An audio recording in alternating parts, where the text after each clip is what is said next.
Franck Vogel, bonjour. Bonjour. Alors, nous sommes ravis de t'accueillir. Ah, tu es photographe et réalisateur, mais tu as des sujets de prédilection. Ce qu'on pourrait exprimer comme les grands enjeux sociétaux, sur la géopolitique, sur le sociétal, sur l'écologie. Pourquoi ces terrains de prédilection où tu apportes ton art et ton regard? Alors pourquoi? Parce que depuis que je suis petit, en fait, j'ai grandi à la campagne, en Alsace, et mes parents sont écolos. Et donc j'ai grandi un peu là-dedans, quoi. Donc forcément, j'étais proche de la nature et c'est quelque chose qui m'a toujours touché. Je suis ingénieur agronome, après j'ai fait des études d'ingénieur. Et en fait, j'ai travaillé 6 mois en tant que consultant et ça m'a pas plu. Je suis parti faire un tour du monde en stop pendant un an, principalement en Afrique et en Asie, avec 2 $ par jour. Et en fait, j'ai beaucoup réfléchi sur ma vie. Je fais des photos aussi parce que j'aimais ça. Et je me suis rendu compte que ce que j'aimais vraiment, c'était pas être consultant, pas être ingénieur, c'était voyager déjà, rencontrer l'autre, faire des photos, voilà, et après essayer de raconter des histoires pour dénoncer ou sensibiliser l'opinion publique, essayer de faire changer les choses. Alors c'est peut-être utopique, hein. Moi j'avais 24 ans à l'époque, et le déclic s'est produit dans un monastère en Birmanie, un monastère bouddhiste, et lors d'une méditation en fait, je me suis rendu compte qu'en fait c'est ça. Il y a combien d'années de ça maintenant? Ça c'était en 2002. C'était en septembre 2002 exactement, le déclic. Et quand je suis rentré tout début 2003, on m'a un peu pris pour un fou parce que j'avais fait une grande école, enfin bon, je pouvais gagner beaucoup d'argent. Et au final, je me suis retrouvé RMI parce que je voulais essayer de faire ça. Et donc j'ai un peu galéré au début, faut le dire. Et ça a mis 5 ans vraiment à décoller vraiment. Et c'est grâce à l'histoire des Bishnoi, qui était un scoop à l'époque. Donc j'avais travaillé 2007-2008, j'ai 3 fois 2 mois chez les Bishnoi.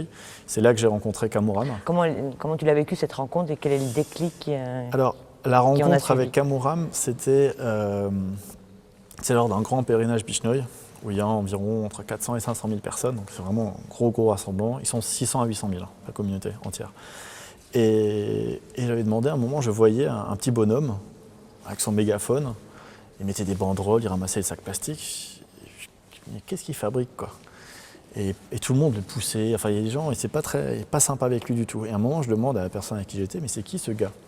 Je dis, oh, je sais pas, c'est un fou. C'est un Bishnoi qui me disait ça, hein. Et ça m'intriguait quand même. Et à un moment, je vais quand même le voir, et je lui demande qu'est-ce qu'il fait. Et donc, coup de chance, il parlait un peu anglais, et il m'explique qu'il se bat contre la pollution des sacs plastiques, et depuis 2005. Et je dis, mais c'est génial, enfin, pourquoi personne vous aide? Enfin, il dit, non, mais ils ne comprennent pas, personne ne comprend. Donc moi, j'ai essayé de voir les dignitaires religieux, politiques, parce que j'étais accepté, j'étais le premier blanc à avoir l'autorisation de faire des photos sur les lieux sacrés, sur les lieux saints où le prophète est enterré et où il a édicté les 29 règles, la fondation en 1485, voilà. Et donc, j'étais en bon terme avec eux, je leur explique qu'il fallait l'aider. C'était important. Et là, ils me disent oui, bien sûr, on va l'aider. Mais comme tout politique, ils disent beaucoup oui, on va faire ce qu'il faut. Sauf que rien ne s'est produit. Et donc, en fait, en 2008, fin 2008, ouais, j'ai pu faire venir en France. Donc, juste avant la publication pour les 30 ans de Géo, du reportage sur les Bishnoi, c'était un peu un scoop, donc voilà. J'avais été invité par les Ateliers de la Terre à Courchevel, et pour une expo en première, et je donnais une petite conférence.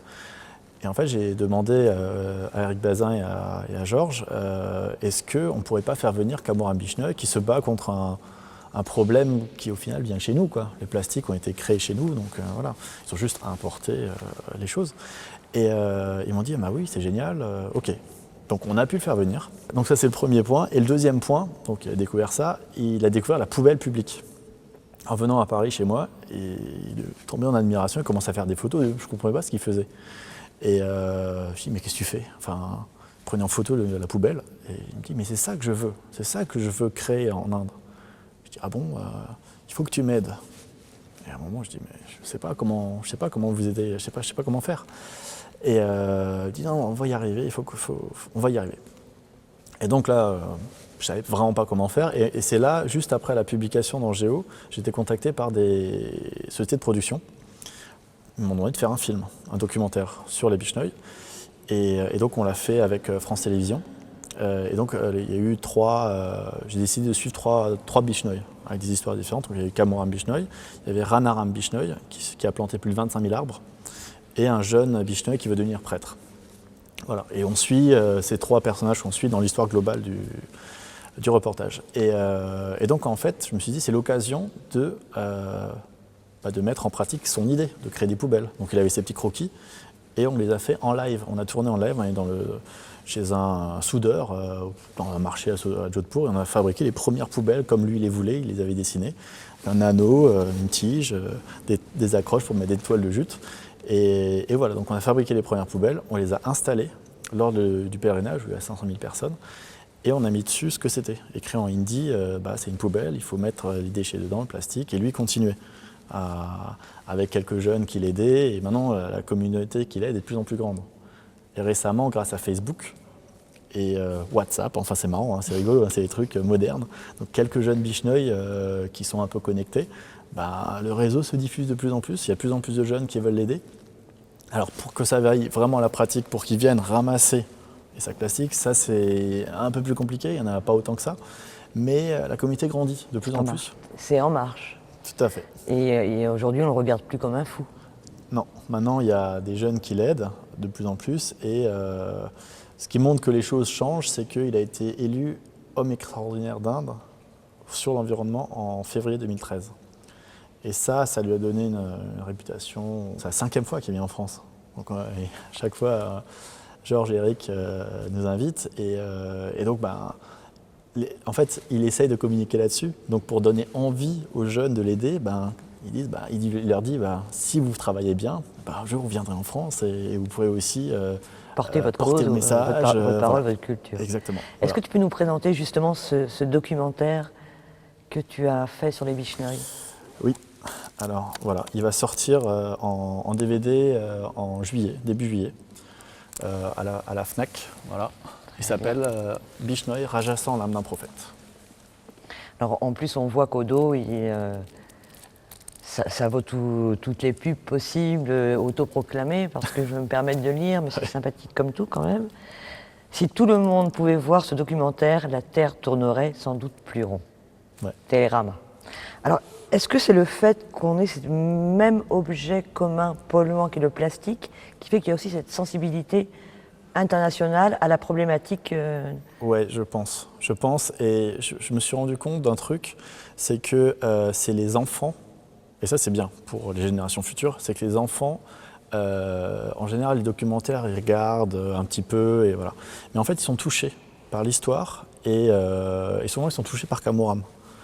Et ils le regardent jusqu'à la fin, et ils posent plein de questions. Je m'en suis rendu compte lors de conférences, parce que j'ai pas mal fait de conférences, des expositions à travers le monde. J'étais invité par le Maharaj à Jodhpur, j'avais une grosse expo dans le fort à Jodhpur, où on a pu voir Kamoram, le Maharaja, maintenant soutient la cause, sa cause à lui, mais aussi il veut promouvoir donc le DVD, le livre que j'ai fait, enfin voilà, il veut vraiment sensibiliser les gens.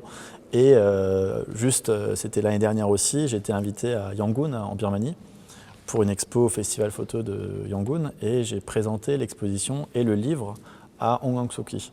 Donc j'étais vraiment ravi de la rencontrer, on a discuté pendant un quart d'heure, 20 minutes, elle était enchantée, elle m'a dit nous aussi, il nous faut un Kamoram chez nous, pour lutter contre les plastiques.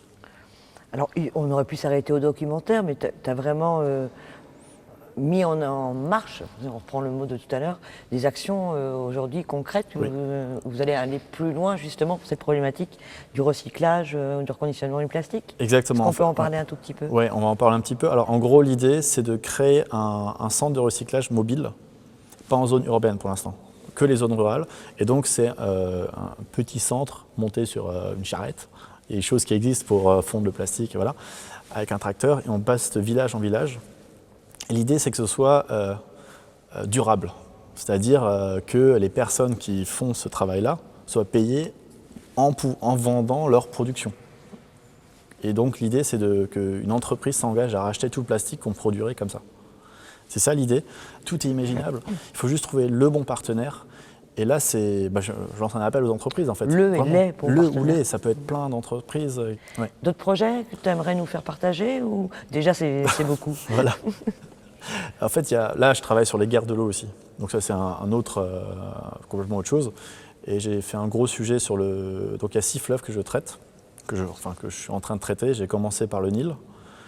Donc les enjeux géopolitiques de l'accès à l'eau sur ce fleuve transfrontalier à cause des barrages, enfin les tensions entre États, donc c'est vraiment de la géopolitique pure. Donc ça c'est un sujet qui a été publié par Géo, par Le Monde Diplo, et là il y aura un portfolio dans Stern bientôt. Et le Brahmaputra que j'ai traité l'année dernière, qui va être pareil par Géo, qui a été publié en septembre, et exposé au Festival Photoreporter aussi à Saint-Brieuc.